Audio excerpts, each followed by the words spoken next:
একটা সীমা আছে। Kim Jong উন সব সীমা লঙ্ঘন করেছেন। সব সময় যুদ্ধংদেহী ভাব, প্রতিবেশী দেশগুলিতে চাপ বাড়ানোর কৌশল।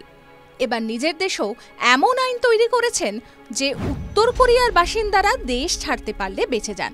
কেন এই অবস্থা উত্তর কোরিয়ার বাসিন্দাদের?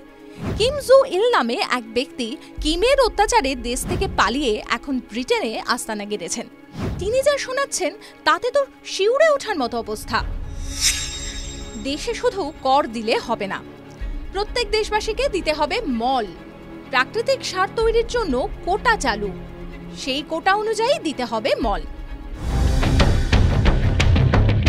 মানে এ আবার হয় নাকি? কোনো দেশের সরকারি দপ্তরে জমা দিতে হবে মল? না, কোনো পশু পাখির নয়, নিজের মল ত্যাগের পর সেই মল দিতে হবে সরকারকে। তার একটা নির্দিষ্ট পরিমাণও আছে, সেই পরিমাণই দিতে হবে। এবার রোজ আপনার তো একই পরিমাণ মল ত্যাগ হবে না, তাহলে উপায় খুঁজতে গিয়ে আরও ভয়ঙ্কর অবস্থায় দেশবাসী। একে অপরের মল চুরি করে নিয়ে পালাচ্ছে যাতে নিজের কোটা পূর্ণ করা যায়।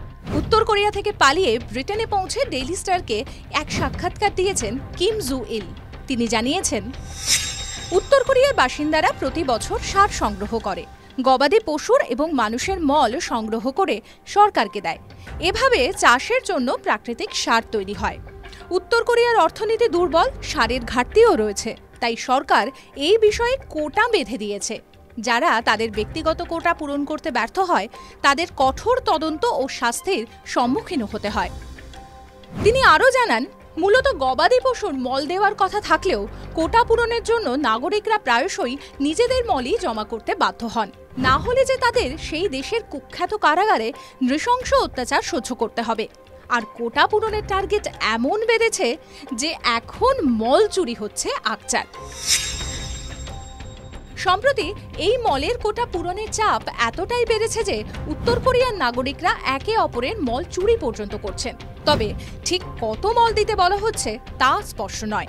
কেউ বলছেন জনপ্রতি 1 টন করে মল দিতে হচ্ছে, আবার কেউ বলেছেন শ্রমিকদের কোটা 600 কেজির এবং অবসরপ্রাপ্ত ও 12 থেকে 17 বছর বয়সের কিশোর কিশোরীদের জন্য 300 কেজির কোটা বেঁধে দেওয়া হয়েছে।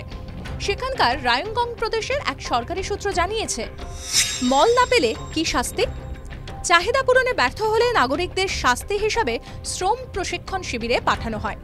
কোনো ক্ষেত্রে কঠোর শাস্তিও দেওয়া হয়। সূত্রের খবর, 15 ফেব্রুয়ারির মধ্যেই এই কোটা পূরণ করতে হবে।